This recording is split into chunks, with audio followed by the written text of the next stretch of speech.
Hey everyone, and welcome to the Movie Poster Show. Today on the show, we're taking a look at one of the most iconic and recognizable images of science fiction and horror ever created, and a poster that gets my vote for greatest of all time. This is the one sheet for the 1982 film, The Thing.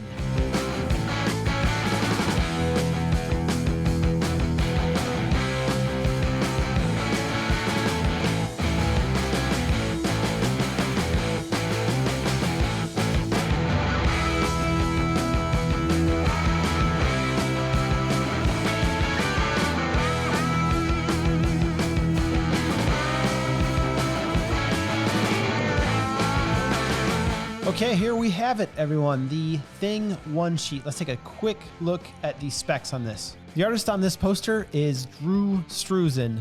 The size is 27 by 41 inches, and this is for the US release of the 1982 film, The Thing. So Drew Struzan is an American poster artist who has done so many fantastic posters throughout the years.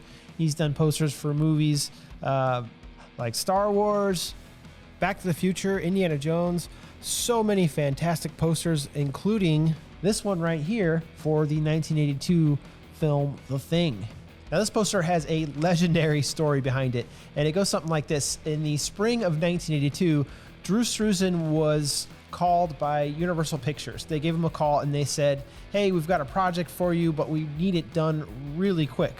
They needed a poster for a remake of the 1951 film, The Thing from Another World, which was about an alien hunting a research team in the Antarctic. And that was it. That's all he had to go on. Just a basic explanation of what the movie was. He was given no set photos, no pre-production storyboards, nothing.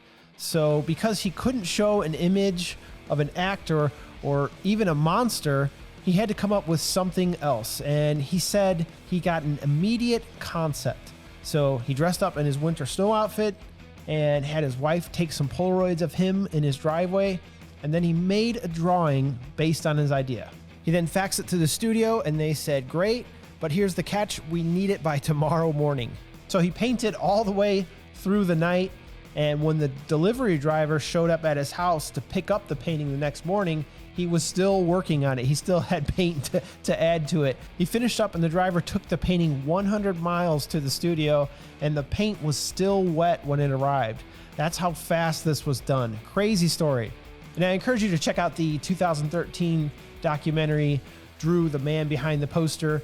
It chronicles his whole career making posters, and you can hear this story of The Thing straight from the man himself. Now, the poster is a very simple image of a human figure wearing a heavy coat standing in the snow, but where we should see a face, we see these beams of light that spread out in every direction. When you first see the poster, you immediately think, what does the face look like? Is this even a human being I'm looking at? It's the shape of a human with arms and legs. It's dressed like a human being, but what's behind the light? This alone is enough of a hook to get you to buy a ticket to see the movie. The one feature of this artwork that stands out the most is the beams of light coming from this figure's head. This blinding light is emitting from the face of the figure, but it's not painted as beams of light. It's painted as shards of light, almost like shards of broken glass. It appears as if the light from this figure is literally shattering the air around it. Really, really cool. Not only does the light spread out from the face in these sharp beams, there are also these horizontal and vertical lines around the head that give it this kaleidoscope effect. It's just too cool. Then at the top, we can see the tagline. Fantastic tagline. Short and to the point, the ultimate in alien terror. And the terror in this movie is exactly as advertised. It's absolutely one of the most terrible and terrifying aliens you're ever going to see in a movie. And although you can't see any details of the face, just look at the way Struzan painted the coat. You can almost feel the fabric in your fingers the way he painted this coat. And this coat is a puffer style winter coat. And to me, it's the one part of the poster that really looks like a photograph. The way that Drew Struzan painted the light hitting the jacket allows you to see all the different stitch lines in the coat, and you can even see the stitch lines in the gloves as well. And peeking out from behind the light of the face is this fur-lined hood of the coat. The tufts of the fur are clearly visible here. This is the type of coat you would wear in extreme cold, and this hood, along with the snow, is the only foreshadowing you get into what the setting of the movie is going to be. And you get this immediate sense of just frigid cold when you see the poster.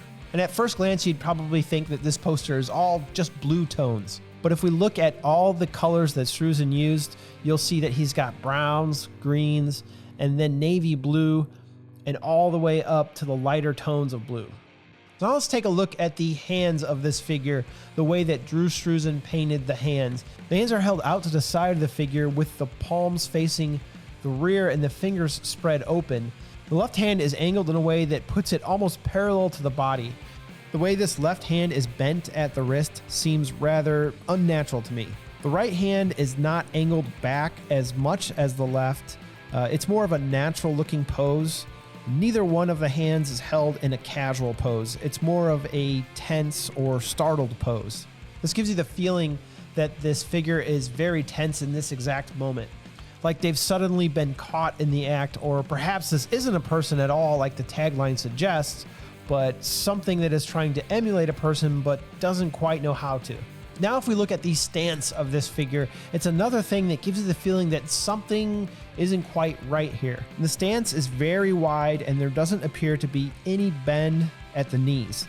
The legs are straight and you get almost a perfect A shape between the legs. To me, this is not how a person would stand. It's something that is trying to look like a human, but unfamiliar with exactly how we as humans would stand. So just try it for yourself. Stand up and put yourself in this exact pose with your feet wide, knees locked in place. Lean your shoulders back slightly and hold your arms and hands in this pose, and you'll see what I'm talking about. It just feels off. It also makes you feel like this figure has literally been caught in the act of something devious. So we don't actually see the figure's boots at all. We see just a little bit of what would be the figure's right boot. You can just make out the laces at the top of the boot. And the figure's left boot isn't visible at all. It's completely covered up by the snow. And then we can see all these little white spots throughout the very bottom of the poster representing the snow. And more of that kaleidoscope effect on the bottom of the poster with all these vertical and horizontal lines. Then we can see the title for the thing in these big fat letters for thing, and the is really small that sits right on top. Now, there is something interesting about the credits here on this poster. There was actually 3 different printings of this poster, and the credits are different on all of them. And the only difference is the placement of Kurt Russell's credit. On this poster, he's listed on the second line down of the credits, along with other members of the production team. On other posters, he's listed all by himself on his own separate line. And this one here would be one of the first printings. And then we can see this down here on the bottom, based on the story Who Goes There by John Campbell Jr. And this is the origins of the thing. It was originally a story by John Campbell Jr.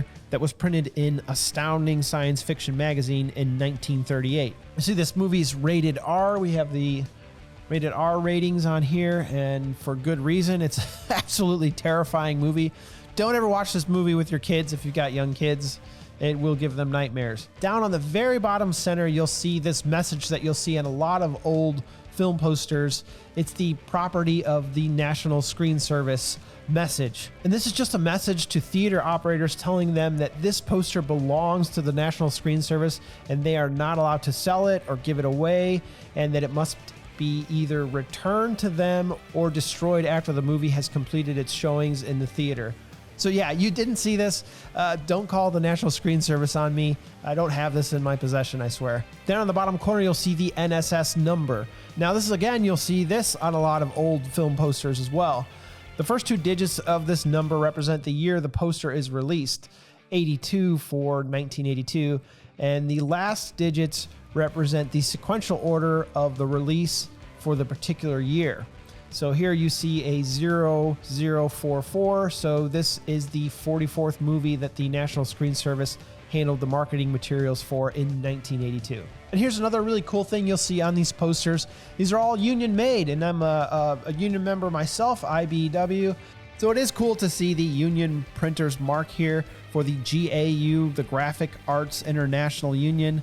And this is one of the last years you'll see this GAU logo on a film poster, because the union was dissolved in 1983 and folded into another union. And you can also see that this was printed in the USA. And Drew Struzan is one of the greatest, if not the greatest, movie poster artist of all time. When you see his work, you immediately think of the movies. And so much of his artwork has become just as big as the movies that they were made to advertise. For instance, when I think of The Thing, this is the first image that pops into my head. This poster is a fan favorite of many sci-fi and horror fans, and it's got such a big fan base that it's had multiple printings of the artwork over the years. It shows up in different TV shows and movies in the background, and there's even been a toy made of this figure directly from the poster itself. This exact figure, they made toys. That's how big of a deal this poster is. This poster is just as iconic as the movie itself. When you think of The Thing, you immediately think of this image. It's right up there with the shark from the Jaws one sheet. So for me, what makes this the greatest of all time is this. It's an advertisement. It's an advertisement to get you to do one thing: buy a ticket to see the movie. And the greatest movie posters, as soon as you see them, your mind will start to wander. What is going to happen in this movie?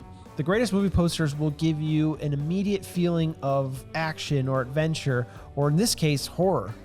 Many posters will show you an image of a big name Hollywood star looking heroic, or the futuristic world that the movie is set in.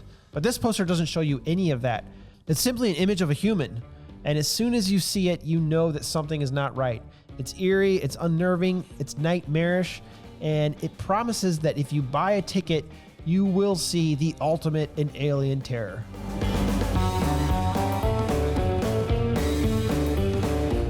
Okay, everyone, that wraps this episode.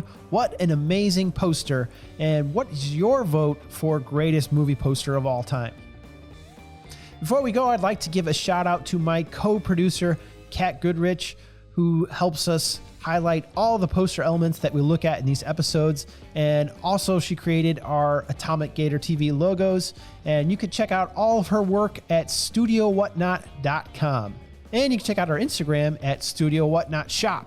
All right, join me next time on the Movie Poster Show. We're going to go all the way back to the 1950s, and we're going to check out an ultra rare poster from a movie with special effects by the original monster maker, Ray Harryhausen.